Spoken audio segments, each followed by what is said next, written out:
खालसा पंथ के अस्तित्व से 200 वर्ष पहले गुरु नानक का जन्म हुआ था। उस वक्त भारत की सामाजिक व्यवस्था जर्जर थी।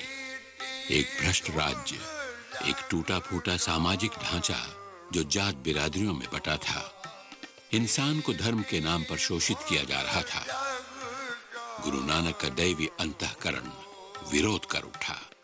उन्होंने वर्तमान व्यवस्था को चुनौती देने और बदल देने की ठान ली।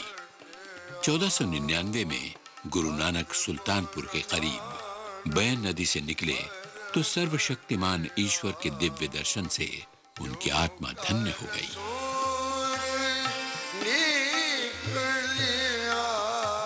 उन्होंने जनता को आह्वान दिया कि वो अपनी क्षमताओं को पहचानें और दैवी शक्तियों को उजागर करें और अन्याय से लड़ें।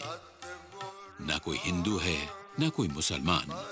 गुरु नानक ने कहा, इंसान का कुछ भी नहीं, वो तो सिर्फ ईश्वर की नेमतों का रखवाला है। उनके 5 सिद्धांत थे: विश्व बंधुत्व, इंसानों में भाईचारा, धार्मिक स्वतंत्रता, औरतों को बराबरी का दर्जा, पर्यावरण की रक्षा और पारदर्शी तथा लोकहितकारी सरकार। गुरु नानक धार्मिक यात्राओं पर निकल पड़े, ईश्वर का ये संदेश लोगों तक पहुंचाने। वो कामरूप से बगदाद गए, श्रीलंका से कैलाश तक गए, अपनी वाणी, अन्योक्तियों और उदाहरणों की मदद से लोगों में बांटने के लिए। उनके शब्द जीवन शैली बन गए जिन्हें यह कौम आज तक मानती और पालन करती है। किरत करो, नाम जपो और वंड छको, ईमानदारी से कर्म करो, हमेशा अनंत अविनाशी को याद करो जिन्हें लोग ईश्वर कहते हैं, और जीवन में जो भी मिले उसे अपने साथियों के साथ बांटो। ये 3 काम थे: नाम, दान, स्नान। नाम, ये याद रखने के लिए कि अकाल पुरख या अनंत ईश्वर सर्वशक्तिमान है। दान, अपने साथियों के साथ अपना ज्ञान, शक्ति, कौशल और धन बांटना और देना। स्नान, यानी रीतिपूर्वक स्नान करना सिर्फ शरीर की सफाई नहीं, बल्कि अपना मन, व्यवहार और पर्यावरण भी पूरी तरह साफ। गुरु नानक करतारपुर में बस गए और वहां एक ऐसे समाज की रचना की जो उनके ज्ञान और शिक्षा का आदर्श नमूना था। यही आगे चलकर खालसा समाज का केंद्र बना। गुरु सिखों के साथ रहते, उनके साथ एक खेत जोतते, लंगर में बैठकर सबके लिए पका एक सा खाना खाते और मिलकर रब के गुणगान और भजन कीर्तन करते। उनके उत्तराधिकारी गुरु अंगद भी उन्हीं के बताए पथ पर चले। उन्होंने साक्षरता पर जोर दिया और आम लोगों की प्रचलित भाषा को गुरुमुखी का वर्तमान रूप दिया, उसे एक असरदार माध्यम में बदल दिया। गुरु नानक की वाणी को ध्यान में रखते हुए तीसरे गुरु अमरदास ने महिलाओं के उद्धार में महत्वपूर्ण भूमिका निभाई। उन्हें हर एक क्षेत्र में पुरुषों के बराबर का दर्जा दिया और पंथ में दाखिल होने का हक भी दिया। उन्होंने सती और पर्दे जैसी सामाजिक कुप्रथाओं का भी विरोध किया। समय के साथ साथ ज्यादा से ज्यादा लोग गुरु नानक की विचारधारा की ओर आकर्षित होने लगे और चौथे गुरु रामदास के वक्त अमृतसर शहर आकार लेने लगा। धीरे धीरे ये बस्ती उद्योग, व्यवसाय, कला और संस्कृति का गौरवशाली केंद्र बन गई।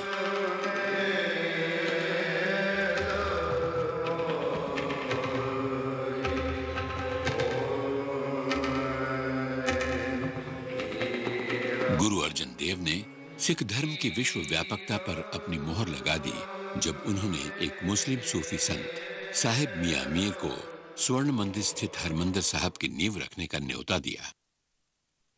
उन्होंने अपने पूर्वजों की सीखों और साथ ही देश भर के ज्ञानी संतों की वाणी भी जमा की और गुरु ग्रंथ साहब की रचना की। शब्द ही देवता बन के विराजे और गुरु ने स्वयं को दूसरा स्थान दिया। जैसे जैसे सिख कौम बढ़ने लगी, उस दौर की सामाजिक और धार्मिक संस्थाएं और राज्य भी उनसे ईर्ष्या करने लगे।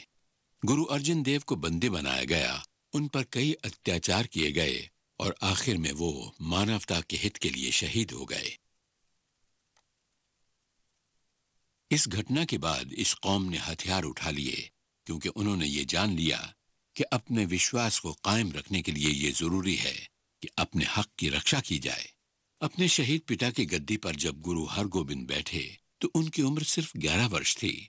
उस वक्त उन्होंने 2 तलवारें उठाई, एक मीरी या सांसारिक स्वतंत्रता के लिए और दूसरी पीरी आध्यात्मिक स्वतंत्रता के लिए।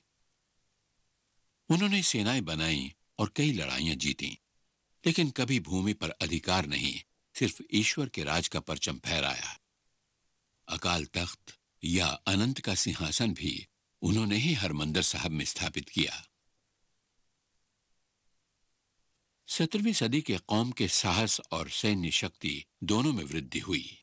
एक नए समाज का विकास हुआ जिसका आधार था भय कहों को देत नाही, ना भय मानतान, अर्थात न किसी से डरो न किसी को डराओ।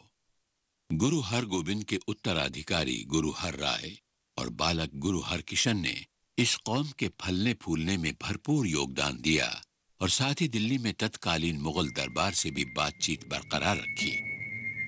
फिर औरंगजेब की हुकूमत आई, जिसके कट्टरपंथी आदेश पर जबरदस्ती धर्म परिवर्तन किया जाता था।